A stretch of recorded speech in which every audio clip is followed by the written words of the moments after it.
कि और सबका क्या मत है, तो सब ने बता दिया कि अब तक ये मत सामने आ गए, ये मत सामने आ गए।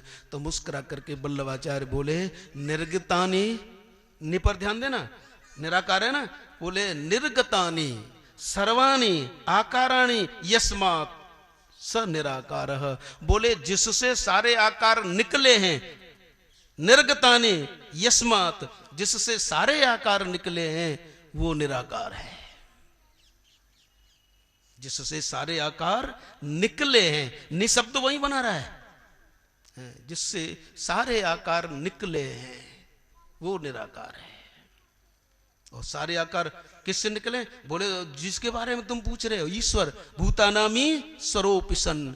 बोले जिससे सारे आकार निकले हैं और वह जब कभी कान से निकलता है, एक बात और कह दी वल्लभाचार्य जी ने, जब वह कान से निकलता है, यानी जिससे सारे आकार निकले, ये बताया नहीं कि जिससे सारे आकार निकलते हैं, तो जब वह कान से निकलता है तो उसको वेद कह देते हैं। जब वह हृदय से निकलता है तो उसे भक्ति कह देते हैं, और जब वह हाथ से निकलता है तो उसे कर्म कहते हैं, और जब वह निरोध से निकलता है तो उसे योग कह देते हैं। बात एक ही है, लेकिन जितने भी आकार हैं सब उसी से निकले हैं, इसलिए उसका नाम निराकार है। निर्गतानि सर्वाणि आकाराणि यस्मात् स निराकार, वो निराकार है।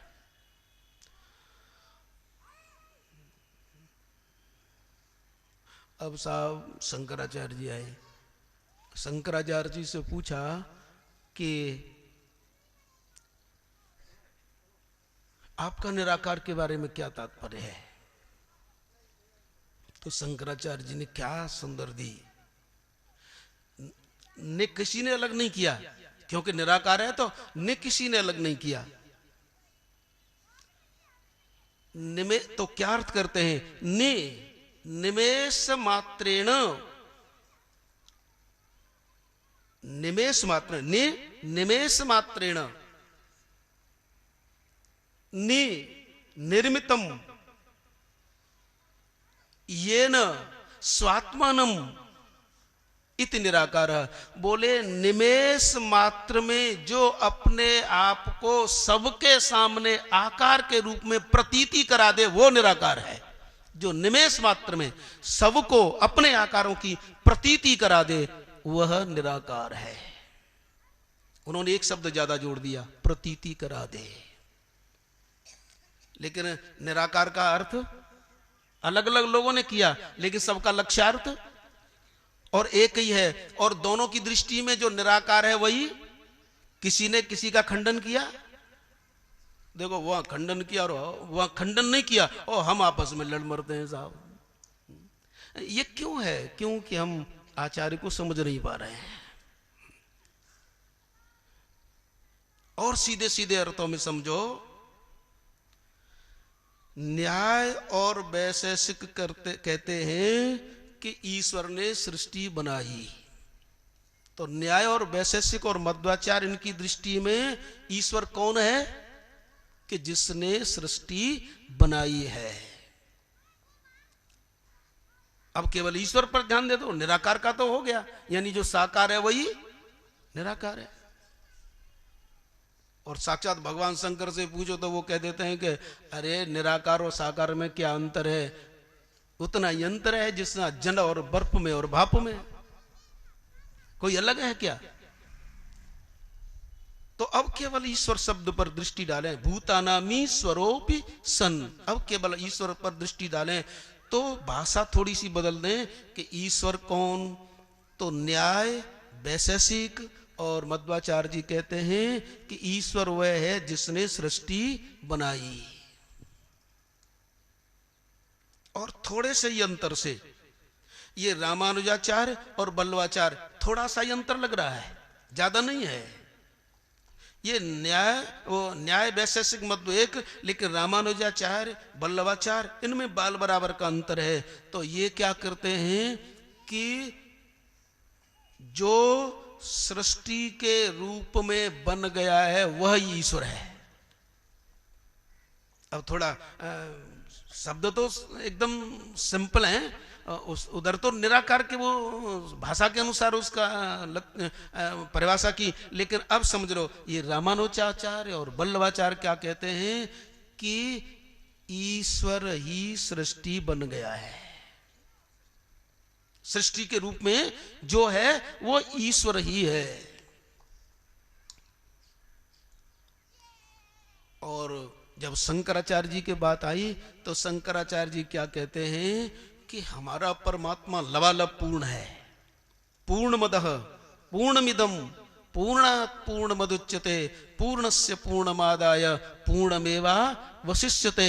बोले हमारा परमात्मा इतना पूर्ण है, इतना लबालब भरा है, इतना ठसाठस भरा है कि उसमें कोई भी चीज प्रवेश नहीं कर सकती। इसलिए वह सब रूपों में जगत के रूप में प्रतीत सा हो रहा है, नहीं तो उसके अतिरिक्त और कोई चीज नहीं है। इसलिए वो कह रहे हैं कि ये जो तुम्हें दिखाई दे रहा है वह भी परमात्मा है, जिस दृष्टि से देख रहे हो वो भी परमात्मा है, और जो देख रहा है, इसलिए उनकी दृष्टि में वह निराकार परमात्मा साकार रूप जगत हुआ सा है, क्योंकि वो पूर्ण है। लेकिन उसमें ये जो दिखाई दे रहा है वो प्रतीत हो रहा है, लेकिन वास्तव में प्रतीति सत्य हो ये तो कोई गारंटी नहीं। तो फिर क्योंकि मूर्धन्य मनीषी शंकराचार्य उनसे पूछा, तो फिर ये जो प्रतीति हो रही है इस प्रतीति के कारण तो परेशानी हो रही है। अच्छा, सारी परेशानी प्रतीति के कारण तो ये रात में ठूंठ में भूत दिख गया, बड़े परेशान साहब, बड़े परेशान, ये प्रतीति तो परेशान कर रही है। तो वही कह रहे हैं। और यहां जो प्रसंग चल रहा है कि ईश्वर असंग है, भूतानामी स्वरूपी सन। एक तो अज है, एक अव्यय है, तीसरा भूतों का ईश्वर है। इस दृष्टि पर तू ध्यान देगा तो ये प्रतीति तेरे को परेशान नहीं करेगी। बोले वही तो हम पूछ रहे हैं कि वो इसका क्या क्या समाधान है कि ये प्रतीति हमें परेशान न करे। तो कह रहे हैं कि यदि प्रतीति से तुझे परेशान नहीं होना है तो सुन मेरी बात, जो कुछ तेरे को प्रतीत हो रहा है होने दे, प्रतीत हो रहा है उसे होने दे। तू इतना तो जान गया कि प्रतीत हो रहा है, वास्तव में नहीं है, ये प्रतीत हो रहा है, होने दे, कोई परेशानी नहीं है। तो बोले महाराज इस प्रतीति से, इस प्रतीति के परिणाम से, इसके भय से अथवा इसकी प्रीति से यानी इसकी आसक्ति से हम कैसे बचें?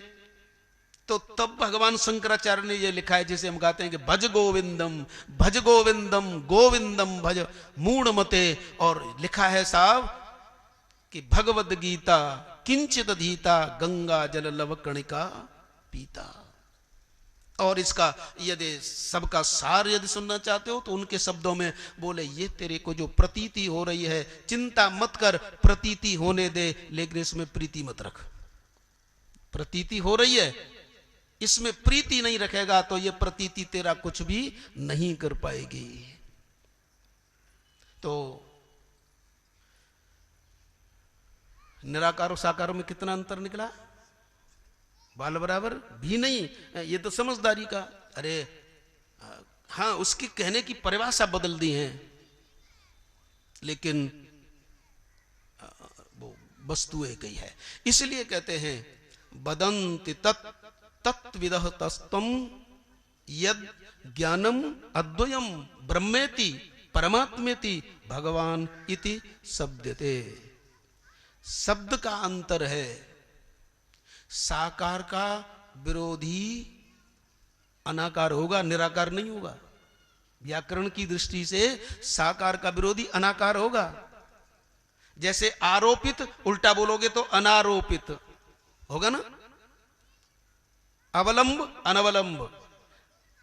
तो साकार का विरोधी निराकार नहीं है, साकार का विरोधी तो अनाकार होना चाहिए था, लेकिन सोच समझ करके शास्त्रों ने निराकार शब्द लिखा है। इसका मतलब है कि जो निराकार है वही साकार है। साकार और निराकार में कोई अंतर नहीं है। लेकिन जीव अपने गोंद स्वभाव के कारण, क्योंकि जीव गोंद बन जाता है, जीव गोंद बन जाता है, और जब जब ये जीव गोंद बन जाता है, इसमें विकृति आ जाती है, तो उस विकृति को दूर करने के लिए तदात्मानम यदा यदा ही धर्मस्य ग्लानिर्भवति भारत अभ्युत्थानम अधर्मस्य तदात्मानम सृजाम्यहम्।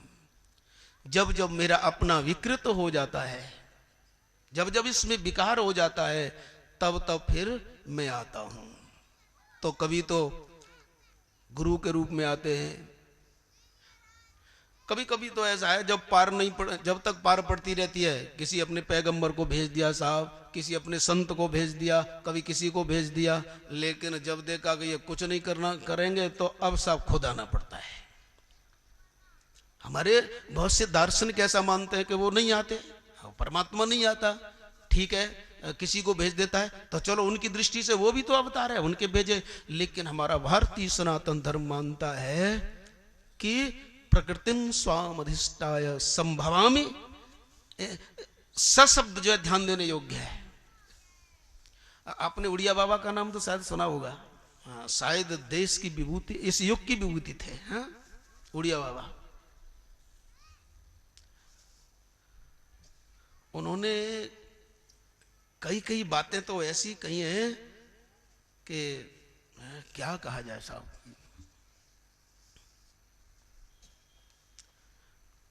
ये जो हम कभी कभी अकबर और बीरबल की कहानी कहते हैं ना, तो एक बार किसी ने उड़िया बाबा से पूछा कि क्यों बाबा, क्या आपके इस सनातन धर्म का परमात्मा अवतार लेता है? क्या उसके पास कोई ऐसी चीज की कमी है कि किसी पैगंबर और किसी दूत को या किसी और को क्यों नहीं भेजता? बोले तुम्हें कैसे मालूम है कि नहीं भेजता? अरे वो भेजता है, ज्ञानांश के रूप में व्यास जी को भेजता है, ऐसे ऐसे बहुत से कारक पुरुष हैं। तो बोले ठीक है भेजता है, लेकिन क्या स्वयं भी आता है? बोले आता नहीं, आना पड़ता है। एक शब्द उन्होंने कहा, आता नहीं आना पड़ता है। कितना सार वस्तु कह दी उन्होंने। बोले वो आता नहीं है, आता तो भवा में होता, आता हूं, लेकिन संभवा में आता नहीं, आना पड़ता है, अच्छी तरह से आना पड़ता है।